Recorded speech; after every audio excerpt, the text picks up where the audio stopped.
नमस्कार दोस्तों, स्वागत है आज आपका फिर से जीवन बदल देने वाली एक और ज्ञान से भरी बुद्धा इंस्पिरेशनल स्टोरी में। आज की ये कहानी जीवन की छोटी बड़ी तमाम तरह की समस्याओं से परेशान इंसान को समाधान देगी। एक किसान अपने गांव की परेशानियों से बहुत दुखी था।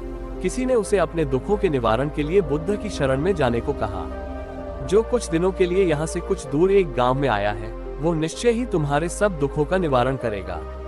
ये सुनकर किसान बड़ी इच्छा से बुद्ध की शरण में गया। ये सोचकर कि बुद्ध उसे उसकी समस्याओं, मानसिक पीड़ा, तनाव और दुखों से मुक्ति दिलाएंगे, वो बुद्ध के पास पहुंचा। उसने बुद्ध से कहा कि हे बुद्ध, मैं एक किसान हूँ, मुझे खेती करना पसंद है, लेकिन बारिश कभी भी पर्याप्त नहीं होती और मेरी फसलें बर्बाद हो जाती हैं। पिछले साल मेरे पास खाने के लिए कुछ नहीं था और इस साल भी अत्यधिक बारिश के कारण फसल को बहुत नुकसान हुआ। मेरे पास खाने के लिए पर्याप्त भोजन नहीं है। किसान ने कहा, मैं शादीशुदा हूँ, मेरी पत्नी मेरा ख्याल रखती है, मैं उससे प्यार करता हूँ, लेकिन कभी कभी वो मुझे बहुत परेशान करती है और घर में बहुत क्लेश हो जाता है, जिससे मुझे लगता है कि अच्छा होता अगर वो मेरी जिंदगी में नहीं आती। मेरे भी 2 बच्चे हैं, कभी कभी मेरे बच्चे भी मेरा अनादर और अवज्ञा करते हैं, मेरे निर्देशों का पालन नहीं करते। किसान लगातार बुद्ध को अपने दुखमय जीवन के बारे में ऐसी तमाम बातें बता रहा है। बुद्ध उस दुखी किसान की समस्या को ध्यान से सुनते रहे। अपनी जिंदगी की सारी परेशानियां बताने के बाद जब उन्हें राहत महसूस हुई तो वो चुप हो गए। अब उसके पास बताने के लिए कोई और समस्या नहीं बची थी।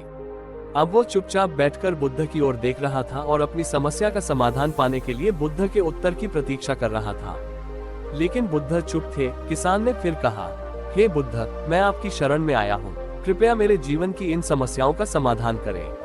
बुद्ध ने कहा, मैं तुम्हारी कोई मदद नहीं कर सकता। किसान आश्चर्यचकित होकर बोला, अरे यह आप क्या कह रहे हैं? सब कहते हैं कि आप सबके दुख दूर कर देते हैं, तो क्या तुम मेरी समस्याएं हल नहीं करोगे? इसलिए कि मैं एक गरीब किसान हूँ। बुद्ध ने कहा, मुश्किलें हर किसी के जीवन में आती हैं। जीवन में दुख और परेशानियां आना स्वाभाविक है। व्यक्ति के जीवन में अक्सर उसके कर्मों के अनुसार परिस्थितियां बदलती रहती है, जिससे सुख, दुख, निराशा और क्रोध आता है। नए रिश्तों का बनना, पुराने रिश्तों का बिगड़ना, रिश्तों में मिठास और कड़वाहट, ये सब सामान्य है। ये जीवन का हिस्सा है और यह जीवन का चक्र है। हकीकत तो ये है कि हम सभी के जीवन में 83 प्रकार की कठिनाइयां हैं। इन कठिनाइयों का समाधान आप और मैं नहीं कर सकते, कोई नहीं कर सकता। जिंदगी और जिंदगी में बनने वाले रिश्ते स्थिर नहीं होते। एक दिन रिश्तेदार भी चले जाएंगे और जिंदगी भी खत्म हो जाएगी। लेकिन ये समस्याएं वैसे ही रहेंगी जैसे आज आपकी जिंदगी में है और कल किसी और की जिंदगी में होंगी। इस पर किसान अपना नियंत्रण खो देता है और क्रोधित हो जाता है और ऊंची आवाज में बुद्ध से कहता है कि हर कोई कहता है कि तुम्हें एक महात्मा, एक सिद्ध पुरुष, एक प्रबुद्ध व्यक्ति होना चाहिए। मैं इस विश्वास के साथ यहाँ आया हूँ कि आप मेरी मदद करेंगे। यदि आप मेरी समस्याएं हल नहीं कर सकते तो मेरा यहाँ आना व्यर्थ था। हर कोई झूठ बोलता है कि वे समस्याओं का समाधान करते हैं। आपने मेरी एक भी समस्या का समाधान नहीं किया। तुमसे अच्छे तो वो महात्मा है जो 2 वर्ष पहले मेरे घर आए थे। उन्होंने मेरे लिए यज्ञ कराया, दान दक्षिणा दिलवाई और मेरे मन को असीम शांति मिली। कुछ सुख भी बढ़े और कुछ दुख भी कम हुए।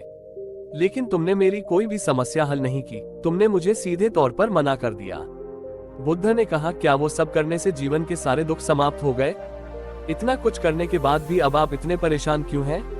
अब आप पहले से भी ज्यादा दुखों से घिर गए हैं। तात्पर्य यह है कि जीवन में दुख कभी समाप्त नहीं होते। किसान बोला, तो क्या मैं मान लूं कि तुम मेरी मदद नहीं कर सकते? यदि आप ऐसी छोटी छोटी बातों का समाधान नहीं कर सकते तो आपके उपदेशों का क्या लाभ? बुद्ध ने कहा, मैं तुम्हारी 84वीं समस्या का समाधान तो नहीं कर सकता, लेकिन हाँ, मैं तुम्हारी 84वीं समस्या का समाधान अवश्य कर सकता हूँ। किसान आश्चर्यचकित हो गया और बोला, 84वीं समस्या क्या है बुद्ध?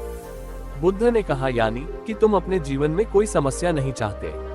आपकी सारी समस्याएं इसी समस्या के कारण उत्पन्न हुई हैं। यदि आप इस तथ्य को स्वीकार कर ले कि जीवन में समस्याएं मौजूद हैं और समस्याएं जीवन का हिस्सा है, तो आप जीवन की समस्याओं से विचलित नहीं हो पाएंगे। आप जीवन में आने वाली समस्याओं से विचलित हो जाते हैं क्योंकि आपको लगता है कि आप दुनिया के सबसे दुखी व्यक्ति हैं, जबकि सच्चाई ये है कि हर किसी को अपना दुख सबसे ज्यादा महसूस होता है। लेकिन जिस दिन आप ये समझने लगेंगे कि मेरा कष्ट अन्य लोगों की तुलना में बहुत कम है, उस दिन से कोई भी दुख आप पर प्रभाव नहीं डाल पाएगा। जब तक आप नहीं चाहेंगे कि आपके जीवन में कोई परेशानी न आए और आप हर दुख दर्द से बचे रहें तो यह संभव नहीं है। ऐसे में छोटा सा दर्द भी आपको बेचैन कर देगा और आपकी मानसिक शांति भंग कर देगा। अगर आपके जीवन से परेशानियां पूरी तरह से दूर हो जाए, अगर आपको हर दिन हर पल बिना दुख और कठिनाइयों के जीवन जीने को मिलेगा तो आप ज्यादा दिन तक ऐसा नहीं जी पाएंगे। एक समय आएगा जब आप हर दिन एक ही तरह की जिंदगी जीने से पूरी तरह से तंग आ जाएंगे और ऊब जाएंगे, क्योंकि जीवन में किसी भी चीज की अधिकता जीवन के लिए भयानक समस्याएं पैदा करती है। आरामदायक जीवन जीने से आप मन और शरीर दोनों से विकलांग हो जाएंगे। तो ऐसे जीवन का क्या फायदा जो बाद में आपको नर्क जैसा जीवन जीने पर मजबूर कर दे। जिस तरह खाना खाने का असली आनंद तभी मिलता है जब बहुत भूख लगी हो और पानी पीने का असली मजा तभी आता है जब बहुत प्यास लगती है, उसी तरह जीवन के तमाम दुखों और परेशानियों को झेलने के बाद ही खुशी का आनंद मिलता है। इसीलिए जीवन में सुख और दुख अलग अलग रूप में आते रहते हैं। हम चाहकर भी जीवन से सुख दुख को खत्म नहीं कर सकते, लेकिन उनसे इतना ऊपर जरूर उठ सकते हैं कि कोई भी बड़ी समस्या मन को विचलित न कर सके। इसके लिए अपने मन को शक्तिशाली बनाएं, धैर्य रखें, प्रतिदिन आध्यात्म का ध्यान करें, ज्ञान बढ़ाओ। यह आपके जीवन की सभी समस्याओं का समाधान है। इसे जीवन की चतुर्मुखी समस्या का समाधान कहा जाता है। महात्मा बुद्ध का यह अद्भुत ज्ञान पाकर किसान संतुष्ट हो गया और उसका मन बिल्कुल हल्का हो गया। मन में जो समस्याएं परेशान कर रही थीं, उनके प्रति जिज्ञासा शांत हो गई। किसान ने अपनी आंखें बंद कर ली और आनंद का अनुभव करने लगा। किसान को समझ आ गया कि वो अब तक क्या गलती कर रहा था और वो बुद्ध के चरणों में गिर गया। तो दोस्तों, मुझे उम्मीद है कि महात्मा बुद्ध की इस कहानी बुद्ध प्रेरणादायक के माध्यम से आपके जीवन की कई समस्याएं समाप्त हो गई होंगी या कुछ समस्याओं का समाधान मिल गया होगा। धन्यवाद।